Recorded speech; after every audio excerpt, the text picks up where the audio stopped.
Estressa muito a questão de diálogo, porque se for pra justiça é uma canseira Marcão, danada. sabe uma regra que eu tenho, cara? Tudo que é judicializado, quem ganha, na verdade, são os advogados. É isso Qualquer aí, boa, coisa. Thales, Briga boa. entre marido e mulher, Boa. briga entre irmãos, briga entre sócios, quem ganha é advogado. Quem ganha é o sistema, né? Eu vi isso nessa briga nossa na Singu. Quem ganhou foi advogado nessa história aí. É muito mais negócio chegar no consenso e falar, cara, a gente vai gastar tanto com advogado.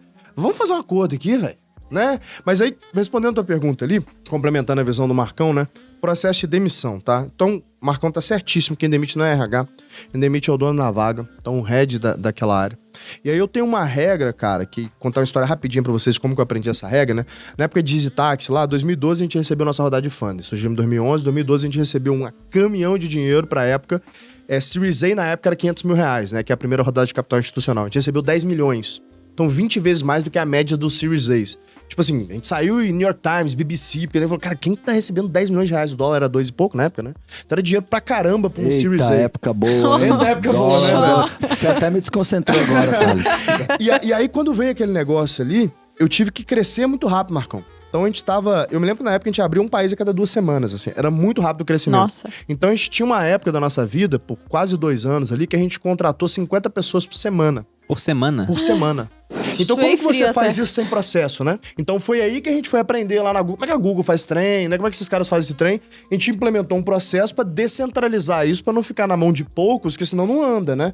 A gente precisa de dar vazão. Essas empresas que crescem exponencialmente, a característica delas é Tem que elas têm um sistema. processo descentralizado. Através de sistematização, né? Se não tiver, não cresce. Não tem como, né? Então, esse é o ponto 1. E aí, o que a gente aprendeu ali também? No momento que eu tenho que demitir essas pessoas, né? Que eu tô crescendo super rápido, eu preciso ter algumas pessoas que estão mais próximas pra saber se essa pessoa tem que ser demitida mesmo ou realocada. Porque eu tô precisando de gente. Tô contratando 50 por semana, eu vou demitir, de repente dá pra realocar. E geralmente dá pra realocar. Se você fez um processo de hiring bem feito, processo de onboard bem feito, às vezes a pessoa não tá se dando com algum projeto que tá dando pra ela, ou com a pessoa, porque ela tá sendo liberada, e liderada. E às vezes o problema não é nem da pessoa, não. É só não bater, o gênio não O bateu. problema, às vezes, é que a gente botou um peixe pra subir a árvore e um macaco pra nadar, né? É isso, cara. Vocês já fizeram bastante isso aqui no Grupo Primo, né? Bastante eu não sei.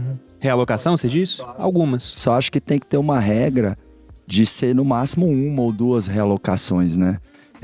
A gente tem não muito... dá pra Senão a ser o cara pessoa fica pulando de né, galho em velho? galho. Senão o pessoal, o cara vai, isso aqui não é o que eu amo. Mas sabe qual é o ponto? Não- É que geralmente não passa de uma, né? Porque aí a pessoa mesmo sai. O fato aqui é o seguinte, Marcão.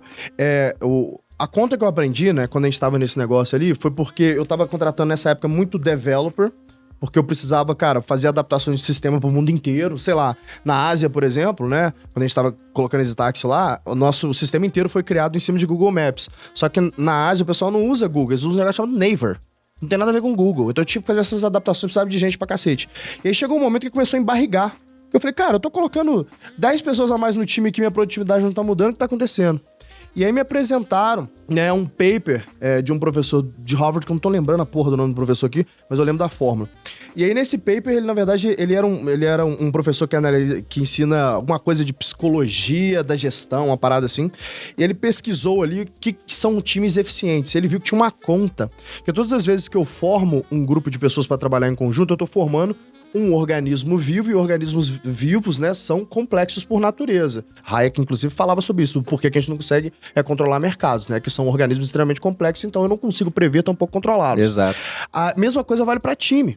Então, digamos que eu tenho um time ali de 6 pessoas, ele criou uma fórmula para isso, ele falou, N é igual o tamanho do grupo, né? Se você multiplica N vezes N menos 1 divide por 2... ele te dá um número de links, né? De avenidas de comunicação que existem entre o Pro time. pessoal de humanos, acho que é legal botar na tela aqui, viu? Bota aí, N vezes abre parênteses, N menos 1, fecha parênteses dividido por 2. A gente não vai entender mesmo colocando, então deixa Eu quieto. garanto que vai, você vai ver. Só parece, Tô zoando, parece tô chique, zoando. mas é boa. Tô usando. E aí, quando a gente faz isso, ou seja, se N é 6, né? Se a gente multiplicar... Eu sei porque eu já conheço essa conta de cabeça, tô fazendo aqui não, tá? Se é 6 o grupo, quer dizer que tem 15 links e avenidas de comunicação. As vias de acesso. São as vias de acesso. Quanto maior é o grupo, maior é a complexidade. Essa é uma realidade pra tudo na vida, né? Quanto maior o número de pessoas com quem eu tenho que me relacionar, maior é a Sim. complexidade dessa relação. Então, o que esse professor descobriu? Que até 6 pessoas é o ideal pra você atingir o máximo de performance naquele grupo de pessoas. Daí que nasce o conceito de squads, por exemplo. Eu ter grupos Da multifuncionais de pizza trabalho. lá, né? de até Não? 6 pessoas. O Jeff Bezos, ele tinha A regra o das time duas das, pizzas. das 2 pizzas, exatamente. Que é isso, 6 pessoas, né? Depende do cara Das que você botou lá, né? pessoas. Às vezes um só come uma pizza inteira, Se tiver né? na reunião, vai dar ruim, porque 2 pizzas pra 6 pessoas. Mas é exatamente Mas sabe por que isso. ele fala isso? É porque é o seguinte, que senão aumenta muito a complexidade. Então, um exemplo, é uma forma de crescimento exponencial, né? N vezes N. Então, se eu coloco 4 pessoas a mais no time, que é super normal. Cara, tão cheio de gente aqui, maluco. Contrata essas 2 pessoas aqui, depois a gente vê o que a gente faz e tal. Isso é super normal em companhia de alto crescimento, tá? 4 pessoas a mais, eu vou pra 10 pessoas. Só que eu não cresci linearmente, exponencialmente, ou seja, eu vou pra 45 links e avenidas de comunicação. Aí já é humanamente impossível de gerenciar isso bem, essas avenidas de comunicação. E acaba tendo um monte de problema de performance, problema de comunicação, problema de alinhamento. Não, aí o empreendedor fica o dia todo recebendo pessoas também. Se ele tem link com 40 pessoas, Ele como fica é que vai apagando trabalhar? fogo ao invés de construir. Não, e quando tem entendeu? muito trabalho, a solução que as equipes sempre querem é o quê? Contrata mais. É a o pessoal solução. acha que é só isso. Aumenta o OPEX que resolve, não é. Exatamente, traz mais gente, traz mais gente, E por traz que eu mais tô gente. contando essa história aqui, tá? Porque o trabalho de gerenciar essas pessoas, às vezes eu tô demitindo uma pessoa, porque eu tô falando que ela não tá performando, mas ela não tá performando porque ela não tá sendo usada da forma como ela deveria. Seres humanos são pessoas complexas, nós somos complexos, né? Então cada pessoa performa de um jeito. Se eu tenho um time menor ali, gerenciado por uma pessoa que seja capaz, ela consegue alocar melhor isso. Então eu consigo definir se de fato eu tô fazendo algo errado ou se eu poderia melhorar. Se eu tiver que demitir essa pessoa, na verdade, porque ela realmente não funciona com a companhia, ela realmente não teve um alinhamento de valores como a gente achou que teria, a verdade é que eu estou fazendo um favor pra ela. Então a dica que eu dou pra quem tá nos ouvindo ou nos vendo agora é: